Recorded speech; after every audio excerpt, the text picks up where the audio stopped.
This is a Nintendo Switch, and today we're going to be talking about games, controllers, and everything you need to know about the Nintendo Switch. So, as of right now, the Nintendo Switch has sold roughly around 150 million units. This is making it one of the best-selling system of all time, besides the Nintendo DS and the PlayStation 2. Now, let's talk about games. A lot of people on YouTube like to collect Nintendo Switch games because of how collectible they are, and they're fun, little small cases. And Nintendo Switch has a really great library of games. So we're going to go through some of the ones I own, and I'm going to talk about why they're great games. Start from the top, Super Monkey Ball. Super Monkey Ball is present on the Nintendo Switch a lot. There's a few entries in the Super Monkey Ball series, and you love to see it. Super Monkey Ball coming from GameCube around that time, where it was only a Sega game, but they finally brought it over to the GameCube, and then now in the future, here we are now, it's on the GameCube and has multiple entries. This one was controversial. Super Mario 3D All-Stars. This was a good compilation title for, I think, the Super Mario 35th anniversary. This comes with Super Mario 64, Sunshine, and Galaxy. And they're really good games to port over to the Switch. I know Galaxy, 64 you can now play on Nintendo Switch Online, and Sunshine you will be able to soon.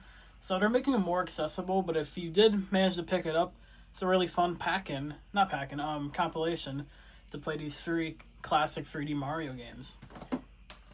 I know a lot of people love this one, Super Mario Maker 2. This is the sequel to Super Mario Maker on the Wii U. This was good because not a lot of people own the Wii U, so getting to play Mario Maker on the Switch opened it to a lot more people. And I know a lot of people love this one with all the slopes and stuff they added around this time. That a story mode that was fun, and I really love Super Mario Maker 2. This one's a lot of fun. Super Mario Wonder. This was the first 2D Mario game in almost 10 years, or if not over 10 years. And it was worth the wait, in my opinion, because this one changed up the art style format. Instead of having the dumb graphics that were all the new Super Mario Bros. Series graphics, they finally changed it up for Wonder, and I love this game a lot. I'm not dogging on the new Super Mario Bros. Games. I love all of them, but this one changed up completely, and that's why I like it a whole lot more. Getting into, everybody's favorite. See, there's a lot of problems with this series on the Switch, but I'm here to just talk positive about it. Legends Arceus, this was the first new spin-off for the Legends series. Legends series changed up the format completely, and it's open world Pokemon game. Open world kinda. There's some areas that you can explore that's open area, but if you want to change your area in the Hisui region, you'd have to have a loading screen. So it's kind of open world. But besides that, Legends Arceus is a great game. And it kind of, for a lot of people, it kind of saved the Sinnoh remakes or the Diamond and Pearl remakes, because a lot of people didn't like Brilliant Diamond and Shining Pearl, so they had a great alternative they could play. I don't own it physically, but Scarlet and Violet is nice because that is the first open world Pokemon game where it's completely open world. But there's a lot of graphics issues to be. It's not a really big problem because I was still able to play the game, and Scarlet and Violet was actually pretty fun. Like I said, Brilliant Diamond, Shining Pearl. For me, I really love these games because they're one-to-one remakes of Diamond and Pearl. So it's a great HD way to play Diamond and Pearl. And hey, if you don't have a DS or you don't have the type of money to buy Diamond and Pearl because of how big the Pokemon prices are going up, you can buy these. They're a great alternative and add cool new features like the Grand Underground that make the games just a little better. And I really love the Brilliant Diamond and Shining Pearl a lot. Once again, people can dog on this game a lot, which is Sword. Sword, I don't have a problem with it because it's Gen 8. Gen 7, I didn't really get to play that much because I wasn't really into it. But I finally picked up Gen 8 like a year ago, I think it was, and I was really into it. It's a pretty long game, but it's fun, and I really like the wild areas, I think it's called, where you can just go around catching all the Pokemon.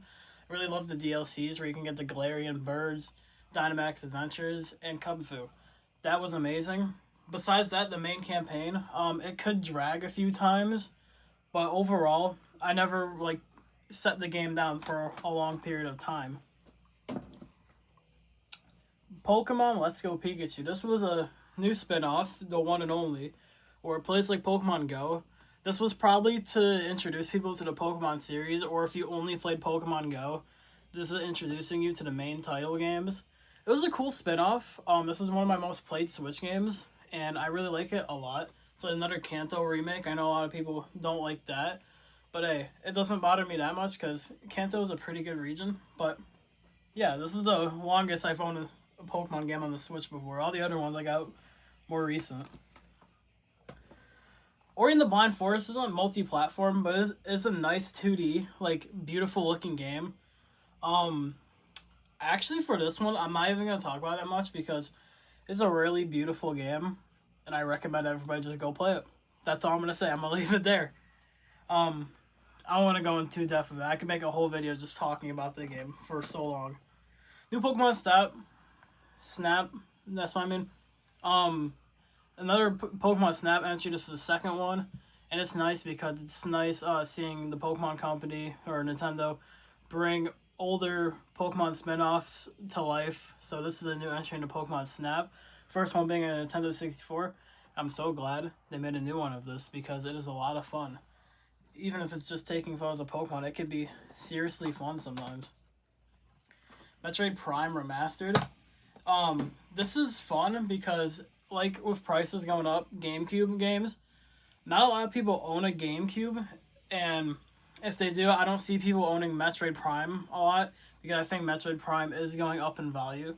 So this is a nice way to play Metroid Prime because it's basically just the same thing, just remastered in HD graphics. But it's a nice way because a lot of people own a Switch more than they do a GameCube. And this is good. I really hope they port over Metroid Prime 2 and 3 and make them remastered because that'll be fun. And yeah, this one was great, and I cannot wait for Metroid Prime 4. I'm probably going to buy it on release day. Mario plus Rabbids Sparks of Hope. A lot of people can also dog on this series a lot because they don't like it. It's alright. I played the first one. I haven't beat the second one yet, but it's a nice little RPG, Mario plus Rabbids game. Both of them combining. It's kind of weird if you really think about it, but they do a great job in doing it, and I really love these type of Mario RPG games. They should probably make a third one because if they do, it'll probably be good. I like the second one so far more than the first one. I don't know if that's a crazy opinion or not, but it's just my opinion, you know. And Bayonetta. I know there's like 4 Bayonetta games. There's the prequel one, and then there's Bayonetta 1, 2, and 3. I only have Bayonetta 1 here because I bought this like maybe 2 years ago. I always seen Bayonetta. I'm like, I gotta try it out. So I bought Bayonetta 1 and I beat it, and it was pretty good. I can't wait to play Bayonetta 2, but I think it is going up in value for the Switch, so hopefully I can find it for a good price. But yeah, that was all my Switch games. Some other honorable mentions are obviously Super Mario Odyssey, a really good 3D Mario game, and that's probably the same studio. That's where they got Donkey Kong Bonanza going for the Switch 2. I can't wait to play that. But Super Mario Odyssey is a really good 3D Mario game. It's probably one of, if not the best 3D Mario game besides the Galaxy games because of how good they are. And there's also Super Mario 3D World plus Bowser's Fury. Bowser's Fury was a unique twist on 3D Mario where you're in an open area. You know, that big Bowser comes. And it's really great. I love the graphics to it too. And it was worth buying 3D World again just to play that. And since I did buy that, eventually I came around to buying 3D World again.